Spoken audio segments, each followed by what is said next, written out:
Thank you, Deputy Lord Mayor.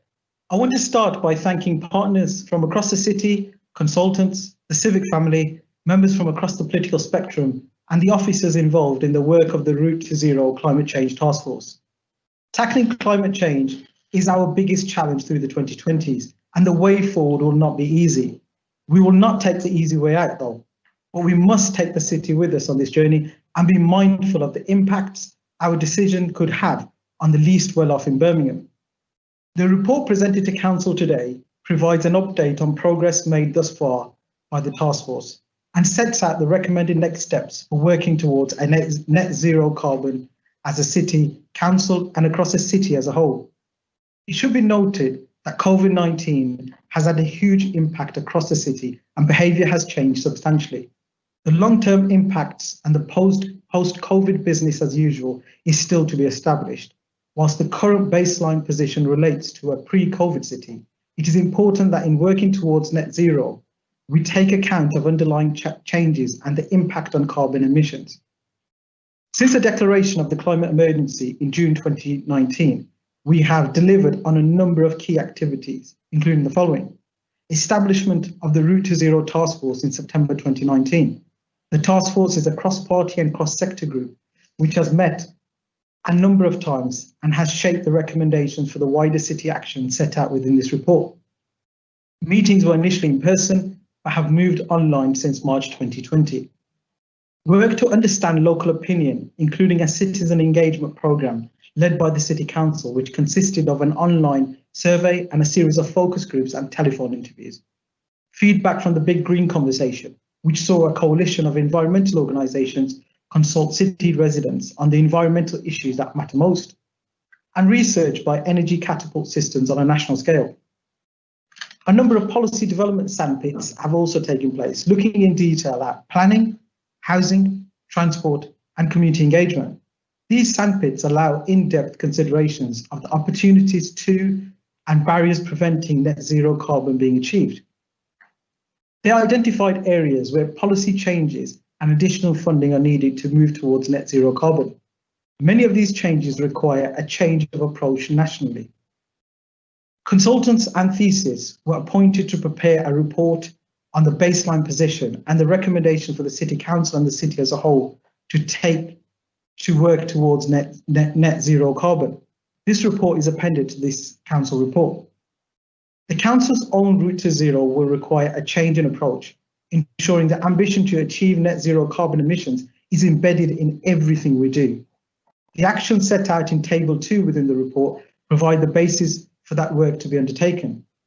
Implementing these actions will require additional staffing and financial resources.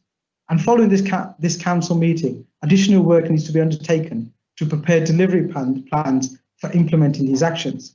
Before the end of the month, we will meet with the Chief Executive and other senior officers to discuss the urgent need for resources to be allocated to this area of work, which align with the political priority we have given to tackling climate change. These will be reported to Cabinet in due course. The city's Route to Zero cannot be delivered by the Council alone. It requires partnership working with a range of stakeholders. This partnership can be achieved through the continuation of the Route to Zero Task Force. The recommendations set out in the anthesis report were discussed with the task force at 2 workshop sessions, and the final recommendations are appended to this Council report. Monitoring will be an important part of the Route to Zero journey. One of the actions is to establish a monitoring framework, and work needs to be undertaken to ensure that information relating to the performance on reducing carbon emissions is open and transparent. There is a recommendation that a cross-party members advisory group to Cabinet is established to oversee the Route to Zero work. Additionally, scrutiny will continue their excellent work to hold the executive to account and our aspirations to become carbon neutral. The report also updates on progress against the Council's own early actions. A number of positive projects are underway, including work on delivering the Birmingham Emergency Transport Plan, the Heat Decarbonisation Delivery Plan, installation of electric vehicle charging points, the implementation of the Clean Air Zone, a passive house pilot scheme, and the delivery of a housing retrofit conference. In summary, a great deal of work has been undertaken since the climate emergency was declared.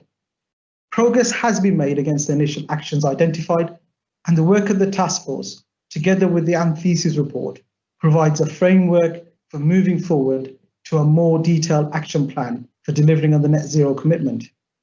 Moving towards the amendments presented to this report, Deputy Lord Mayor, I welcome the amendment tabled in the names of my colleagues Tristan Chatfield and Sharon Thompson, which emphasise on the recommendations within this report and absolutely commit the Council's executive to delivering a fully costed action plan by the end of the year. The amendment emphasises our commitment for Birmingham City Council to become carbon neutral by 2030, with further work to be done on housing and procured goods and services to understand the costs and consequences in these areas. However, Deputy Lord Mayor, we are unable as a Labour group to support any of the other amendments in their current format. While some of the points from these amendments have been picked up in the amendment from Councillors Chatfield and Thompson, there are some issues raised that we cannot agree to. With respect to the amendment from Councillors Tilsley and Hunt, we cannot commit to this. However, we can explore in the first place. So I'm asking us to explore, I'm stating that we can agree to exploring the council procuring green energy, but not commit to it. I think it's very clear and important for each and every one of us to understand that achieving carbon neutral as soon as possible is not something that we may want, it's something we absolutely have no choice about. The consequences of harm to our environment through man-made actions is and will continue to have unparalleled impact on our society. Together, today we have a chance to take urgent action, but in the coming years, we may live to regret not acting today.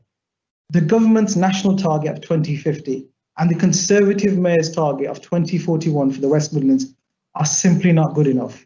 Birmingham is leading the way, and moving forward, we will step up the pace and response, working with our neighbours to become the first carbon neutral region.